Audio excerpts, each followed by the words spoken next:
বর্ষা নিজের ঘর থেকেই শুনতে পাচ্ছে পাশের ঘরে বাচ্চাটা খুব কাঁদছে। শুয়ে থেকে থেকে উঠে পড়লো বর্ষা। খাট থেকে নেমে এসে মাটিতে বসে আলুর প্লাস্টিকটা টেনে নিল আলুর খোসাগুলো ছাড়াবে বলে। বেলা 1টা বাজে, কিছু রান্না হয়নি এখনো ওর। একটু পরেই দোকান থেকে শ্যামল চলে আসবে। শরীর খারাপ থাকলেও তাও অনেক কাজ, শরীরকে অনেক বুঝিয়ে কাজ করানো যায়, কিন্তু যখন মনটাই সাথে থাকে না তখন সব কিছু বিস্বাদ লাগে। হালকা ভাজা বা ঝোল ভাত করে নেবে আজ। শ্যামলের কোনো ঝামেলা নেই বলে কোনো রকমে চলে যাচ্ছে বর্ষার দিনগুলো। আলু কাটছে ঠিকই, কিন্তু কানে সমানে কান্নার আওয়াজ ভেসে আসছে ওর। শুনবো না ভেবেও বারবার কান চলে যাচ্ছে।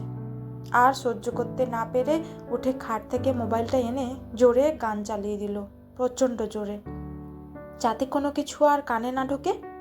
ফোনটা সামনে রেখে আবার মাটিতে বসে পড়লো বর্ষা আলু কাটতে। এই ঘরটাই ওর এখন পৃথিবী। ঘরের সামনে এক চিলতে বারান্দাতেই রান্নার ব্যবস্থা করেছে বর্ষা। আগে এই বারান্দাটা ওর স্বপ্ন ছিল। এখানে শখ করে কত গাছ বসিয়েছিল, আর একটা দোলনাও বৃষ্টির সময় বসে আকাশ দেখবে। কিন্তু কোথায় কি! একটা দীর্ঘশ্বাস ফেলে ঝুড়ি থেকে 2টো ডিম এনে স্টোভে বসিয়ে দিল সেদ্ধ করতে। বারান্দা থেকে আকাশে চোখ যেতে বর্ষা দেখলো আকাশ কালো হয়ে গেছে। জোরে বৃষ্টি নামবে বোঝাই যাচ্ছে। কি করবে ও তখন? রান্না চলছে, চোখে মুখে চিন্তার ছাপ। আজ 3 দিন হলো বর্ষা আলাদা হয়ে গেছে। একরকম জেদ দেখেই আলাদা হয়েছে। তখনও মাথায় আসেনি বৃষ্টি হলে বা বারান্দায় জলের ছাট আসলে ও রান্না করতে পারবে না। আর এই জেদ ছাড়া আর কি বা করতো ও? একটা দীর্ঘশ্বাস ফেলে আবার হাতের আলুতে মন দিল তাড়াতাড়ি করে। রায়বাড়ির বড় বউ এই বর্ষা। শ্বশুর শাশুড়ির খুব আদরের। 5 বছর আগে বিয়ে হয়ে আসা থেকে দেখছে এই বাড়ির 2 ছেলে শ্যামল আর তমালের থেকে ওর ভালোবাসা কোনো অংশে কম ছিল না। শ্বশুরমশাই বাজারে যাওয়ার আগে ওকে রোজ জিজ্ঞেস করে যেত কি মাছ আনবে। বর্ষা যেটাই বলতো উনি খুঁজে খুঁজে ঠিক নিয়ে আসতেন, আর শাশুড়ি নিজে হাতে সেটা রান্না করে খাওয়াতেন। বিয়ের পর থেকে 2টো বছর দিব্যি হেসে খেলে কেটে গেছিল বর্ষার। ভেবেছিল ছোটবেলায় বাবা মা মারা যাওয়ার অভাবটা বুঝি পূরণ হলো। বর্ষা নিজের ভাইয়ের মতোই দেখতো তমালকে। ওর বিয়ের সব দায়িত্বই বর্ষার উপরে ছিল। মেয়ে পছন্দ করা, বিয়ের কেনাকাটা, তত্ত্ব সাজানো, সব দায়িত্ব বর্ষার একার হাতে ছিল। কত ভরসা করতো সবাই সে সময় ওকে। কোনো কিছুতেই কোনো প্রশ্ন করেনি কেউ। ও যা ঠিক করতো সেটাই সবাই মেনে নিত। ওর বিয়ের 2 বছরের মাথায় তমাল আর প্রিয়ার বিয়ে হয়। বর্ষা নিজে দেখে নিয়ে এসেছিল এই প্রিয়াকে। প্রিয়া আসার পরের 3টে বছর খুব সুন্দর কেটেছিল ওদের। 2 জাতও না, 2 বোন ছিল ওরা। প্রিয়ার বিয়ের 2 বছর মানে বর্ষার ততদিনে 5 বছর হয়ে গেছে। শ্বশুর শাশুড়ির তখন একটাই চাহিদা, নাতি অথবা নাতনি, আর সেটা দিতে না পারার অপরাধে ভালোবাসাও ক্ষীণ হয়ে আসছিল। কম চেষ্টা করেনি বর্ষা, কিন্তু না হলে ও কি করবে? ওদিকে বিয়ের 3.5 বছরের মাথায় প্রিয়া সন্তান সম্ভবা হয়। খবরটা শুনে সব থেকে বেশি খুশি কিন্তু বর্ষাই হয়েছিল। ওর না হোক, বাড়িতে একটা সন্তান তো আসছে, এটাই কম কি? কিন্তু বর্ষা ব্যাপারটা এভাবে দেখলেও বাকিরা অত ভালো চোখে দেখেনি। বর্ষা প্রতি মুহূর্তে বুঝতো বাড়িতে ওর প্রয়োজন ফুরিয়ে এসেছে। নিজে যেচেই বর্ষা সব কাজ করত, যথাসম্ভব চেষ্টা করত প্রিয়ার খেয়াল রাখতে। ও কখন কি খাবে, কোনটা খেলে বাচ্চার ভালো হবে, সারাদিন মোবাইল দেখে দেখে করতো সেসব বর্ষা। প্রিয়াও খুব ভরসা করতো বর্ষাকে, ভালোবাসতো নিজের দিদির মতো। কিন্তু যত সময় এগোতে থাকলো কেমন যেন বদলাতে শুরু করলো প্রিয়া। বর্ষা ঘরে ঢুকলেই ও অন্য পাশ ফিরে শুতো।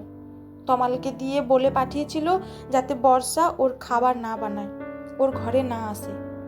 বর্ষা শুনেছে বাচ্চা হওয়ার চরম মুহূর্তে মেয়েদের অনেক রকম অনুভূতি কাজ করে, কখনো রাগ হয়, কখনো দুঃখ। তাই বর্ষা কিছু মনে করেনি সেদিন প্রিয়ার কথায়। কিন্তু বর্ষার খারাপ লেগেছিল তমাল কিভাবে এসে বলল যে প্রিয়া চায় না বর্ষা ওর কোনো ব্যাপারে থাক। খুব কেঁদেছিল বর্ষা, কিন্তু আশা ছিল একবার বাচ্চাটা এসে গেলে সব ঠিক হয়ে যাবে। উদাস মনে অতীতকে ধরতে গিয়ে বর্তমান অবহেলা হয়। তাই হয়েছে। ডিমের জল শুকিয়ে গিয়ে বাসনটা পুড়ে গেছে প্রায়। তাড়াতাড়ি গিয়ে বাসনটা নাবাতেই বর্ষা দেখলো ঝিরঝির করে বৃষ্টি শুরু হয়ে গেছে। তাড়াতাড়ি করে স্টোভটা একটু বারান্দা থেকে ঘরের দিকে ঠেলে দিল। তারপর কড়াই বসিয়ে তাতে তেল ঢেলে আলুগুলো ছেড়ে দিল। আলু ভাজা আর ডিম সেদ্ধ, এই আজকে দুপুরের মেনু বর্ষার। খুব অস্থির থাকে আজকাল বর্ষা। সামনে মোবাইলে একটার পর একটা গান বেজে চলেছে। গান খুব ভালোবাসে বর্ষা। অনেক দুঃসময় শুধু গান শুনেই কাটিয়ে দিত, আর আজও এই গানটাই ওকে বাঁচিয়েছে। গান বাজছে বলেই বাইরের কোনো আওয়াজ পাচ্ছে না।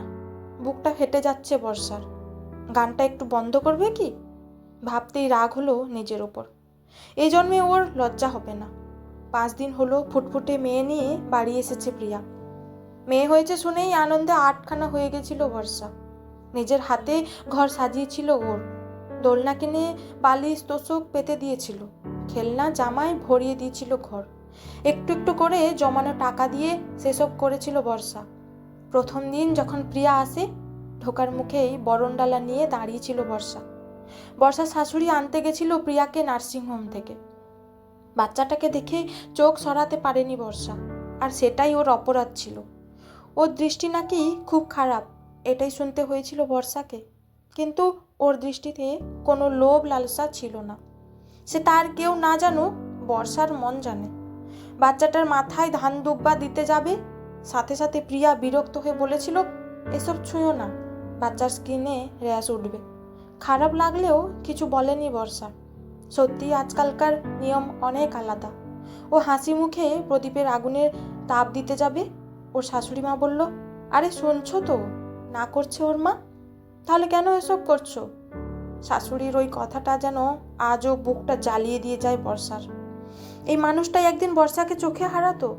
একটা বাচ্চা দিতে পারেনি বলে এত বড় ভুল বুঝলো। বর্ষার বুকটা জ্বলে গেল, ঠিক যেভাবে তেলে জল পড়লে জ্বলতে থাকে। তাকিয়ে দেখলো বর্ষা ওর কড়াইতে আলু ভাজার মধ্যে বৃষ্টির জলের ছিটে আসতেই ছ্যাঁক করে আওয়াজ হলো। তেলে জলে একাকার হয়ে আলুগুলোর অবস্থা সত্যি বর্ষার মতো অসহায়। কি করবে বুঝে উঠতে পারে না। এত অবহেলা নিতে পারছিল না বলেই তো একা এই ঘরে আটকে নিল নিজেকে। আর ও যেভাবে থাকতো, ওটাকে কি এক ঘরে করে দেওয়া বলে না? ভাবতে ভাবতেই কড়াইতে আধ ভেজা আলুর মধ্যে জল ঢেলে দিল বর্ষা। তারপর ঢাকা দিল থালা দিয়ে। ভাজা আলু দিয়ে তরকারি করবে। কিছু নষ্ট হয় না, রূপান্তরিত হয় খালি। যেমন আজ বর্ষা মরে তো যায়নি, শুধু অনুভূতিগুলো পরিবর্তন করে নিয়েছে, তাই বেঁচে আছে। খুব ইচ্ছে করছে গানটা বন্ধ করে দিতে। মেয়েটার কান্নার আওয়াজটাও যেন কানে নিতে পারলে মনে শান্তি হতো। ভেবেই ফোনটা অফ করতেই শুনতে পেল আবার সেই কান্না। চোখটা বুজে ফেললো বর্ষা। ইচ্ছে হচ্ছে দৌড়ে গিয়ে কোলে তুলে নিয়ে ঠোঁট দিয়ে ওর কপাল স্পর্শ করুক। কিন্তু ধীরে ধীরে কান্নাটা জোরালো হচ্ছে। বুঝতে পারছে বর্ষা এই কান্নায় তীব্র কষ্ট লুকিয়ে আছে। এত কাঁদছে, কেউ ধরছে না কেন ওকে? কাঁদতে কাঁদতে কেমন থেমে থেমে যাচ্ছে যেন। কান্নাটা গলায় আটকে যাচ্ছে ওর। যাবে কি একবার? মনে মনে ভেবেও থেমে গেল বর্ষা। অকারণে এতটা অপমান সহ্য হবে না আর।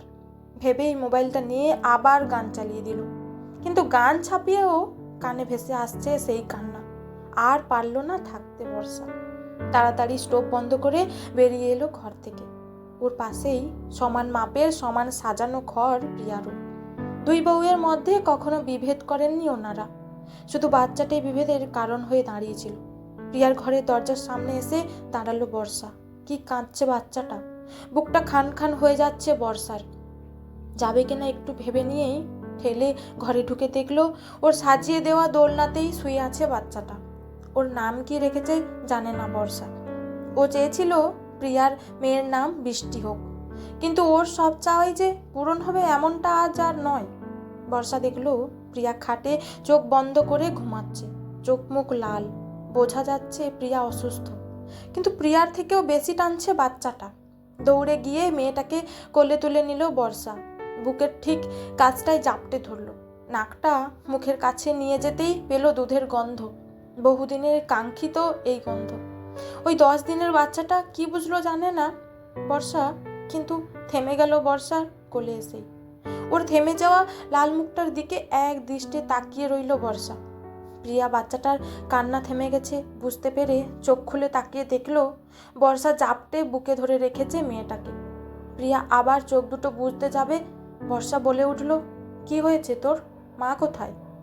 প্রিয়া দুর্বল গলায় বলল, মা জেঠুর বাড়ি সত্যনারায়ণ পুজোয় গেছে, মেয়ের নামে পুজো দিতে। ওকে খাইয়ে রেখেই গেছে। মালতীদিকে বলে গেছে, সে এখনো আসেনি। জ্বর আসছে মনে হয়, সাথে মাথা ঘোরাচ্ছে, উঠতে সাহস পাচ্ছি না, যদি মেয়ে নিয়ে পড়ে যাই। খুব খুব মৃদু স্বরে কথাগুলো বলল প্রিয়া। বর্ষা মেয়েটাকে কোলে নিয়ে এগিয়ে এসে প্রিয়ার কপালে হাত দিয়ে চমকে উঠল। জ্বরে গা পুড়ে যাচ্ছে, কি করবে বুঝে উঠতে পারল না। জ্বরের ওষুধও হাতের কাছে নেই। পাশে পড়ে থাকা প্রিয়ার ফোন থেকে শ্যামলকে ফোন করে ওষুধ আনতে বলেই মেয়েটাকে দোলনায় শুয়ে একটা বাটি করে জল এনে তাতে কাপড় ভিজিয়ে এসে বসলো প্রিয়ার পাশে।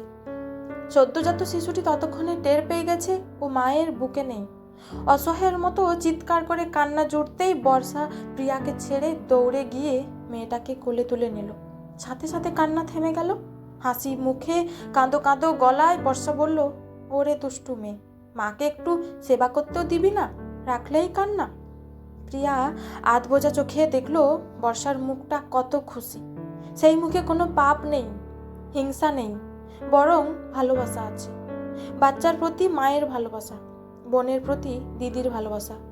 প্রিয়া তাকিয়ে আছে দেখে একটু আড়ষ্ট হয়ে গেল বর্ষা।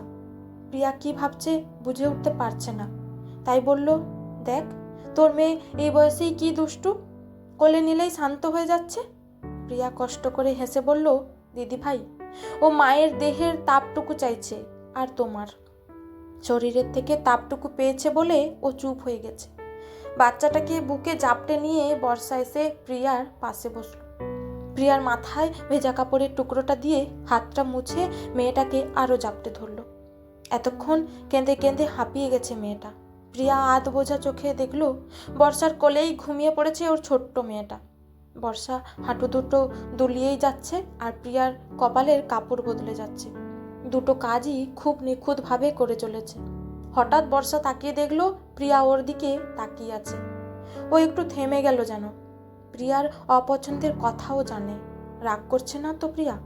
বুঝতে পারছে না ও কি করবে। মেয়েটা তো ঘুমিয়ে পড়েছে, দোলনায় রেখে আসবে কি? প্রিয়া বুঝতে পেরে বলল, দেখো দিদি ভাই, মায়ের কোলে কি সুন্দর ঘুমাচ্ছে মেয়েটা, তুমি ওকে কোলেই রাখো আজ দিনটা। প্রিয়ার কথায় বর্ষার কান্না পেয়ে গেল, এতটা অধিকার হঠাৎ করে পেয়ে গিয়ে। আর ওদিকে প্রিয়ারও চোখ ভারী হয়ে আসছে। কত অপমান করেছে মানুষটাকে, ক্ষমা চাইবে কি? দুজনে চোখের কাছেই জল, কিন্তু কাঁদতে পারছে না। প্রিয়া চাইলেও ক্ষমা চাইতে পারল না, আর বর্ষাও চাইলে ধন্যবাদটুকু দিতে পারল না। চুপ করে থাকলো দুজনে। বাইরে থেকে শোনা গেল না দুটো বুকের তোলপাড়ের আওয়াজ, কিন্তু এটা নিশ্চিত এই ঝড়টা থেমে গেলে দেখা যাবে সব কিছু আগের মতো শান্ত হয়ে গেছে, আগের মতো সুন্দর। কেউ আসলে খারাপ না, খারাপ থাকে পরিস্থিতি, খারাপ থাকে সময়। সব পরিস্থিতি ঠিক হয়ে যায়, শুধু সময়কে সময় দিতে হয়।